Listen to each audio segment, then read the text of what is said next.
চলে।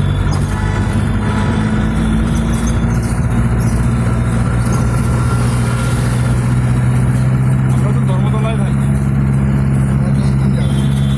ধর্মতলা হচ্ছে একদম ওই যে মার্কো স্ট্রিট, হ্যাঁ মার্কো স্ট্রিট মার্ক স্ট্রিট। ওইদিকে তো ট্রাম চলে, ওই লাইনটা। আর মার্কো স্ট্রিট আগে গিয়ে যাবেন, ট্রাম লাইন যেটাগুলো আছে এখানে চলে।